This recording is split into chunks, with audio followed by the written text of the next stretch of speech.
좋아요, 구독! 네, 먼저 나스닥입니다. 네, 지금 이 10시 30분 미증시 개장을 기점으로 장대 양봉이 출현되면서 좀 큰 폭으로 상승하는 모습 보여줬는데요.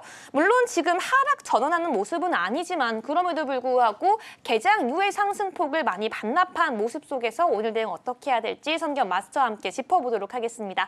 네, 마스터님, 오늘 나스닥 같은 경우에는 어떻게 대응해야 될까요? 네, 자 일단은 분봉을 보도록 하죠. 네. 분봉을 일단 보면 자 여러분들이 한 가지 조금 개념을 잡으셔야 될 건 해외 선물은 해선이죠. 해선은 뭡니까? 23시간 돌아가요. 23시간. 그래서 우리 이제 개장 시간이라고 하는 22시 30분 좀 전에 우리나라 시간으로 밤 22시 30분은 뭡니까? 뉴욕 주식시장입니다. 뉴욕 주식시장. 뉴욕 주식시장 개장 시간이고요. 우리가 이제 해선이 23시간이라고 얘기하는 거는 CM이죠. 시카고입니다. 시카고. 거의 대부분이 이제 시카고 선물 거래소에서 일단은 시작을 하는 시간이 23시이기 때문에 여러분들이 자 보세요. 추세를 일단은 여러분들이 판단을 하실 때는 물론 뉴욕 개장 시간에 거래량이 터지면서 굉장히 활발한 모습을 보이는데 자 이때만 보시면 안 되겠죠. 뭘 봐야 됩니까? 23시간 돌아가는 흐름을 파악을 하셔야 된다는 거예요. 흐름 파악. 자, 방금 전에 노란톡방에 계신 분들은 제가 이 방송 시작하기 바로 직전에 올라온 것들을 보실 수가 있을 겁니다. 혹시 안 계신 분들은 지금 빨리 들어오셔가지고 보시고요. 뭐를 보셨냐면 제가 여기 들어오기 전에 약 120에서 작으면 120에서 많으면 250, 260T까지 뭡니까? 이 추세를 지금 다 먹었습니다. 그래서 노란톡방 계신 분들 일단은 빨리 들어오시고요. 자, 요거를 일단 제가 보여드리면 여러분, 자 해외 선물은 뭐예요? 23시간 일단은 된다. 자 그러면 요거를 길게 놓고 보셔야 돼요. 일단 길게 놓고 한 10분 봉으로 일단은 보죠. 네. 길게 놓고 보시면 오늘 거를 일단은 볼게요. 오늘 거를 보면 여기에 자 오늘 새벽부터입니다. 그렇죠? 7일 새벽부터 네. 쭉 보면 박스 횡보를 탔죠. 박스 횡보를 타고 자 여기에서 정오 시간에 뭡니까? 정오 시간에 일단은 박스 타고 발산 살짝 좀 했습니다. 발산 조금 했고 자 유럽 주식시장이 우리나라 시간으로 약 오후 4시 정도부터 이제 시작을 하는데 자 여기에서부터 여러분 보세요. 여기에서부터 어떻게 되죠? 5일선과 21선을 타면서 굉장히 예쁘게 올라가고 있습니다. 어디까지요? 여기까지. 여기가 어디입니까? 22시 30분. 자 그럼 생각을 해보세요. 추세는 뭡니까? 여러분들 이 차트 보시면 차트를 못 보시는 분들도 자 여기까지 일단 보죠. 여기까지. 상승인가요? 그렇죠. 네. 상승이죠. 5일선과 21선을 잘 타고 올라가는 상승의 구간이라는 거예요. 자 그러면 일단 첫 번째 분봉상으로 오늘 하루 종일 분봉상으로 자 해외 선물은 23시간 돌아간다고 제가 말씀드렸습니다. 네. 23시간 분봉상으로는 지금 어디에 힘이 더 쏠리죠? 매수 쪽에 힘이 더 쏠리는 겁니다. 네. 예. 자, 매수 쪽에 힘이 더 쏠린다. 머리에 일단은 입력을 하시고 일봉으로 한번 넘어가 보도록 하겠습니다. 자, 일봉으로 넘어가면 자, 일봉도 어떻게 됩니까? 상승을 좀 하고 있네요. 네, 상승을 하고 있는데 이제 여기에서 일단은 횡보 박스 조금 그렸고요. 5월 초에 그렇죠? 5월 초에 그렸고 5일선을 타고 가면서 이탈 한 번밖에 안 나왔죠? 근데 뭐예요? 21선 안에서 뭡니까? 상승의 2달. 5월 달부터 5월, 6월 상승의 2달을 일단은 가고 있다라는 거예요. 자, 거기에 중요한 게 뭐냐면 여러분, 지우고 다시 하겠습니다. 중요한 거 제가 크게 그려드릴게요. 네. 자, 여기 보이시면 자, 우리나라 시간으로 오전에 뭐예요? 밑꼬리 만들면서 5일선 터치. 5일선 터치하고 뭡니까? 5일선을 지지하면서 양봉이 나온다. 자, 분봉상으로 우리가 아까 처음에 뭐라고 말씀드렸어요? 매수 방향이다. 네. 단기적으로. 두 번째 뭐예요? 일봉상으로 체크를 해보니 5일선을 타고 가는 뭐예요? 매수 방향이다. 자, 그럼 답은 나와요. 일단 뭐예요? 매수 방향이 유리하다. 매수 방향이 유리하다. 플러스 뭡니까? 플러스. 자, 5일선을 지탱하고 있고요. 5일선을 지탱하고 있고 제가 이제 방금 들어오기 전에 여기 시가 라인을 계속적으로 지지를 하고 있었다. 시가 라인을 지지를 하고 있는 모습을 분봉상으로 확인했어요. 자, 분봉과 일봉상으로 매수 방향이 유리하다. 그리고 뭐예요? 5일선을 계속해서 지지하고 있는 것을 봤다. 두 번째, 시가 라인을 계속적으로 분봉상으로 지지하는 것을 확인을 했다라고 하면 여러분, 자, 분봉상으로 여러분들이 진입 타점을 잡으실 때 어떻게 잡으시겠습니까? 이런 증거들이 몇 가지 있어요. 자, 그럼 어떻게 잡으실 거예요? 매수 방향. 하락했을 때. 그렇죠. 매수 방향 맞습니다. 네. 매수 방향에 뭡니까? 하락 눌림 줬을 때. 하락 눌림 줬을 때 매수 타이밍을 잡아야 된다. 앵커님께서 이제 많이 하셔서 잘 아시니까 다음 시간에 한번 써보시죠. 이렇게. 네. 감사합니다. 자, 그러면 뭐예요? 시가. 시가에서 뭡니까? 여기가 시가입니다. 시가 라인이 여기거든요. 시가에서 하락 눌림 줬을 때 매수 방향으로 타면 어떻게 돼요? 요거 다 여러분들이 수익을 내실 수가 있는 거고 제가 방금 전에 22시 30분에 스튜디오 올라오기 전에 이거를 노란 톡방에서 보여드렸습니다. 여러분들 확인하시면 될 것 같습니다. 자, 진입과 청산은 일단은 이렇게 하는 거고요. 자, 두 번째. 자, 그러면 일봉상으로 일단은 보면 지금 이게 어느 선까지 일단은 오를 것인가가 중요하죠. 자, 요거 우리 복귀 한번 해볼까요? 일봉을 잠깐 보겠습니다, 여러분. 네. 복귀를 하면 자, 작년 4월 고점이 굉장히 중요하다라고 제가 강조를 드렸고 이 고점이 15,286 라인이다. 자, 그러면 일단은 여기까지는 열어두시는 게 맞습니다. 그렇죠? 4월이 굉장히 중요하다. 왜요? 3월부터 우리가 금리 인상을 했고 금리 인상의 여파로 인해서 최고점을 찍은 다음에 지속적으로 어떻게 됩니까? 이거 다시 좀 제가 잘 그려드릴게요. 지속적으로 어떻게 돼요? 고점을 낮추고 저점이 낮아지는 이런 대세 하락장, 고점과 저점을 연결하는 이런 대세 하락장이 계속돼 왔다라는 겁니다. 자, 그래서 작년 4월 고점이 굉장히 중요하다. 4월 초입니다. 이 고점입니다. 3월 말에서 4월 고점인 15,286 라인이 굉장히 중요한 라인이다라는 거죠. 그래서 여기까지는 일단 룸을 여러분들이 좀 열어두시면 될 것 같고요. 자, 플러스해서 제가 이제 방금 전에 진입과 청산에 대한 기술적 분석을 좀 해드렸고 여러분들이 제가 이제 기본적 분석을 지금 조금 해드릴 건데 요거를 지금 해드려야 되는 이유는 뭐냐면 어차피 여러분 추세는 한번 지나갔습니다. 추세는 한번 지나갔고 이따가 제가 항상 강조드리는 시간이 있죠. 한 24시경 혹은 뭐예요? 25시경 공안시 새벽 공안시에 일단 아마 추세가 나올 거예요. 어저께 같은 경우에는 조금 빨리 나왔는데 이게 한 11시 40분에서 50분 사이에 추세가 한번 나왔으니까 24시 전후해서 여러분들이 한번 붙어보시는 거 제가 좀 추천을 드리고 기본적 분석을 여러분들이 꼭 아셔야 될 건 뭐냐면 자, 첫 번째 이 기본적 분석을 아셔야 여러분들이 향후 시장에 대응을 하시겠죠. 자, 나스닥 시장이 일단 해외 선물하시는 분들은 주축입니다. 무조건. 자, 지금 상황이 어떤가요? 나스닥 같은 경우에는. 자, 미국 상황이죠. 미국 상황이 어떤가요? 자, 페드의 상황을 제가 한번 조금 시나리오를 예측을 한번 해보겠습니다. 페드 같은 경우에는 이제 다음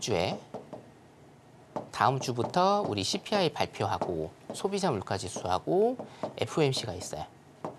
소비자 물가지수가 어떻게 나올 것인가? 뭐 거의 비슷하게 나올 겁니다. 그렇죠? 그리고 FOMC는 어떻게 돼요? 둘 중에 하나입니다. 사실은 뭡니까? 6월에 금리 인상을 하느냐 혹은 뭐예요? 안 하느냐 둘 중에 하나예요. 근데 금리 인상을 하든 안 하든 여러분들 신경 쓰지 말라고 제가 말씀드렸고 CPI가 얼마가 나오든 사실은 신경 쓰지 마시라. 지금 5.0% 정도라고 하면 여기에서 플러스 마이너스 뭡니까? 뭐 0.1, 2 내외로 일단 나오겠죠. 뭐 0.2든 0.3이든 사실은 상관없습니다. 일단 5% 찍었고 기준금리가 5%를 넘었기 때문에 크로스되는 시점이거든요. 크게 신경 쓰실 거는 없어요. 자, 그러면 시장은 지금 왜 오르느냐죠? 왜?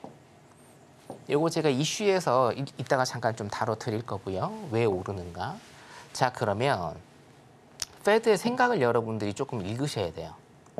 제 생각에는 이렇습니다. 자, 페드는 지금 첫 번째로 동결이든 금리가 동결이든 혹은 뭐예요? 금리를 한번 이번에 6월입니다. 6월 한 번에 인상을 하든 페드도 지금 별로 신경 안 쓸 것이다. 신경 쓰지 않을 것이다. 라는 게 일단은 제 생각이고 두 번째 연착륙과 우리 경기 침체에 대한 연착륙 그리고 경착륙에 대해서 제가 일단 설명을 조금 드리겠습니다. 자, 페드 같은 경우에는요, 지금 페드 같은 경우에는 이게 지금 시장이 오르는 이유는 시장 참여자들의 기대감이죠. 기대감. 오늘 제가 그 이슈 주제로도 일단은 다룰 건데 시장 참여자들이 금리를 동결하거나 혹은 뭐예요? 금리를 인하할 거라는 시장 참여자들의 기대감으로 일단은 오르는 거다. 사실은 지금 실적 발표 나올 때 은행들의 어떤 긍정적인 시그널이 나오는 거는 맞는데 이게 증시를 이 정도까지 끌어올릴 만한 그런 긍정적인 시그널은 아니에요. 근데 뭐예요? 항상 시장은 뭐가 중요합니까? 시장 참여자들의 의사가 중요하다. 의사가 중요하기 때문에 자, 이거를 반대로 일단 제가 해석을 해보면 자, 잘 들으세요. 반대로 해석을 해보면 이게 기대 인플레이션하고 사실은 지금 굉장히 밀접하게 관련이 있다라고 여러분들이 보시면 돼요. 페드는요, 결론적으로 금리를 동결하거나 금리를 인상하거나 크게 신경은 안 쓸 거라고 봅니다. 단, 금리를 동결했을 때가 일단 문제예요. 금리를 동결해버리면 뭡니까? 시장 참여자들은 더 큰 기대감을 가져요. 자, 그런데 페드는 작년부터 그리고 올해 초에 계속적으로 지금까지도 말을 하고 있어요. 뭐냐? 자, 파월이 얘기했잖아요. 연내 금리 인하 없다. 라고 지속적으로 지금 얘기를 하고 있는데 시장은 뭡니까? 여기에 지금 반대로 가고 있어요. 반대로. 오늘 미디어에 나온 거는 올해 2번에서 3번의 금리 인하가 있을 거라는 예측을 하는 전문가들이 지금 늘고 있다라는 게 오늘 뉴스에 떴죠. 네. 연내 금리 인하는 없다라고 못 박았는데 지금 지속적으로 뭐예요? 2-3번 정도 금리 인하를 한다라는 이런 썰들도 돌아다니고 있다라는 거예요. 이거를요, 페드는 제일 경계합니다. 여러분. 왜냐? 자, 제가 기대 인플레이션이라는 거를 말씀을 드렸어요. 페드가 지금 제일 걱정하는 거는 몇 가지가 있죠? 노동시장의 경직성. 제가 월요일 날 말씀드린. 그리고 뭐예요? 생각만큼 인플레이션이 안 떨어지는 건 있어요. 인플레이션이 생각만큼 안 떨어집니다. 그리고 뭡니까? 기대 인플레이션. 자, 기대 인플레이션이 뭔지는 여러분들 제 방송 보시면 굉장히 잘 아실 건데 제가 1분 정도만 간략하게 설명을 해드리면 뭐예요? 기대입니다. 그러니까 이거는 예상 인플레이션이라고 해야 여러분들께서 익스펙테이션이거든요. 예상 인플레이션이라고 사실은 우리가 이제 번역을 해야 여러분들이 딱 와 닿으시는데 자, 기대 인플레이션이라는 건 뭐냐면 내가 옷가게 사장이라고 일단 생각을 해보세요. 자, 6월이죠? 6월 달은 티 한 장에 1만 원입니다. 근데 7월은 내가 생각하기에 티 한 장에 2만 원 갈 것 같아요. 인플레이션이 많이 올라서. 네. 자, 그러면 내가 옷가게 사장이라고 하면 이번 달에 6월 달에 내가 옷을 시장에다 내놓을까요? 아니요. 절대 안 내놓죠. 네. 왜냐? 한 달만 버티면 2배를 벌 수가 있으니까. 그렇죠. 자, 근데 이거는 뭐예요, 여러분? 사람의 기대, 예상입니다. 예상. 예상인데 이 예상을 통해서 나는 실제로 뭐예요? 행동이 되죠. 어떻게 됩니까? 실제로 공급을 줄여버립니다. 공급을 안 해요. 공급을 줄여버려요.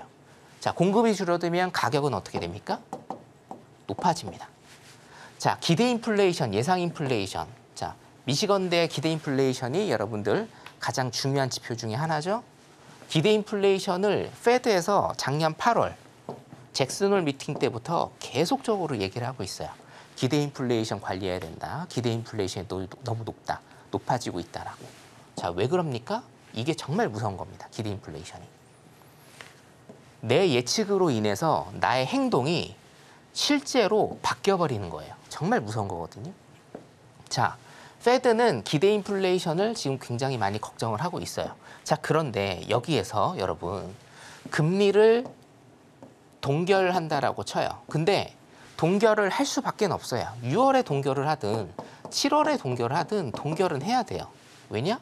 금리를 1년 내내 지금부터 뭐 작년은 어차피 0.25%에서 시작을 했기 때문에 금리를 이렇게 올려도 상관없었는데 자, 올해 지금부터는 작년처럼 그렇게 금리를 올릴 수는 없습니다. 자, 그러면 금리는 뭐예요? 동결을 해야 된단 말이에요. 금리 인상.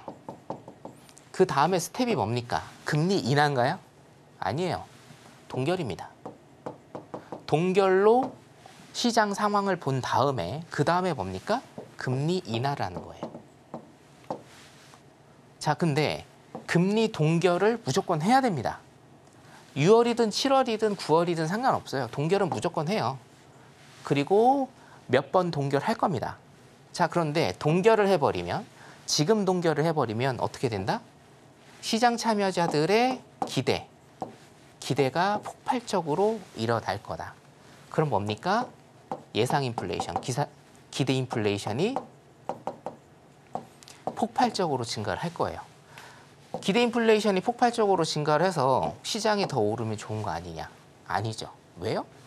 이거는 내 예상 인플레이션, 기대 인플레이션은 행동으로 나타난다. 그렇기 때문에 7월, 8월, 9월에 소비자 물가지수, CPI, 개인 소비 지출, PCE 이게 치솟을 가능성이 높은 겁니다. 그래서 뭡니까? 동결도 그리고 금리 인상도 지금 굉장히 어려운 그런 상황에 놓여 있다. 하지만 동결은 무조건 6월이든 7월이든 간다.